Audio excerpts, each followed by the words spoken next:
आइए पहले देव के देव महादेव के चरणों में प्रणाम करते हैं, शंकर पार्वती के चरणों में प्रणाम करते हैं और लीलम दीदी हरिंदर भैया के चरणों में प्रणाम करते हैं और गुरु बहना गुरु भैया लोग के चरणों में प्रणाम करते हैं। मेरा प्रणाम स्वीकार होके और एक गाना लेके आई हूँ।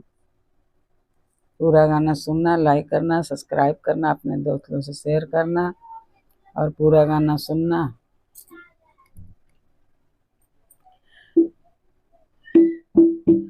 भोला हूँ मैं डाक डर, भोला दवाए। भोला हूँ मैं डाक डर, भोला दवाए। पील रे सुगनमा कमनो रोग न सताए। जपिल रे सुगनमा कमनो रोग न सताए। जपल रे सुगनमा कमनो। भोला हूँ मैं डाक डर, भोला दवाए। पील रे सुगनमा कमनो रोग न सताए। जपिल रे सुगनमा कमनो रोग न सताए। जपिल रे सुगनमा कमनो। राम जे पियल लक्ष्मण जे पियल, राम जे पियल लक्ष्मण जे पियल। अरे हनुमत पियल गदा उठाए। पील रे सुगनमा कमनो रोग न सताए। पील रे सुगनमा कमनो रोग न सताए। पील रे सुगनमा कमनो। राम जे जपल लक्ष्मण जे जपल, राम जे जपल लक्ष्मण जे जपल। अरे हनुमत जपल गदा उठाए। पील रे सुगनमा कमनो रोग न सताए। जपिल रे सुगनमा कमनो रोग न सताए। जपिल रे सुगनमा कमनो। ब्रह्मा जी पियल, ब्रह्मा जी पियल विष्णु जी पियल। ब्रह्मा जी पियल विष्णु जी पियल।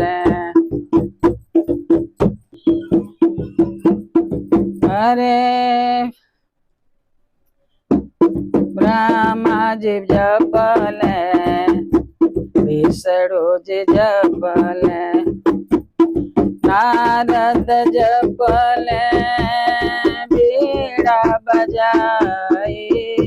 जपिल रे सुगनमा कमनो रोग न सताए। जपिल रे सुगनमा कमनो रोग न सताए।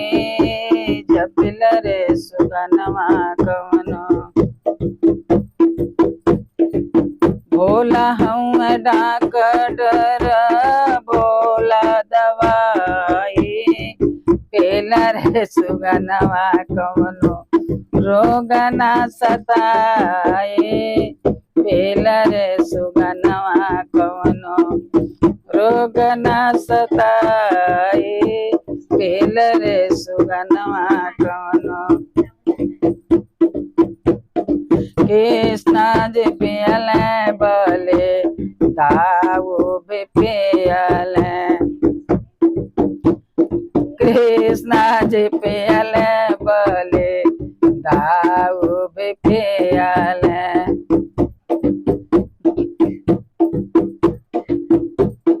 कृष्णा जी पियल बले दाऊ जी पियल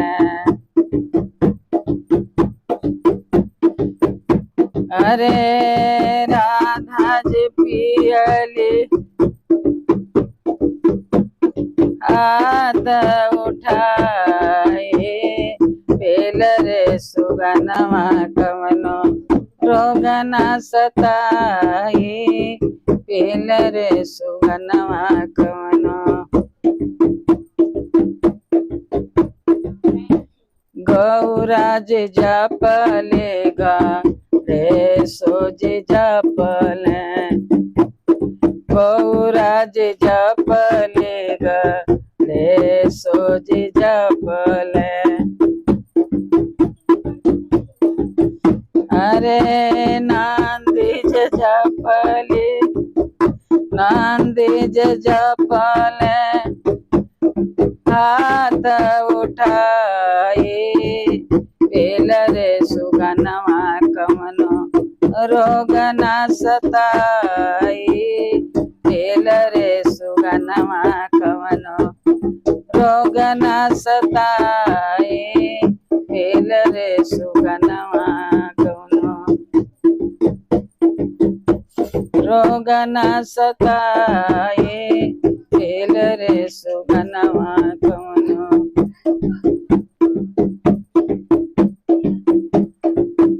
नंदी जपले दर्शन पाई पेल रे सुगनमा कवनो रोग न सताई पेल रे सुगनमा कवनो। नमस्ते। हर हर महादेव। पूरा गाना सुनना, लाइक करना, सब्सक्राइब करना, अपने दोस्त लोग से शेयर करना।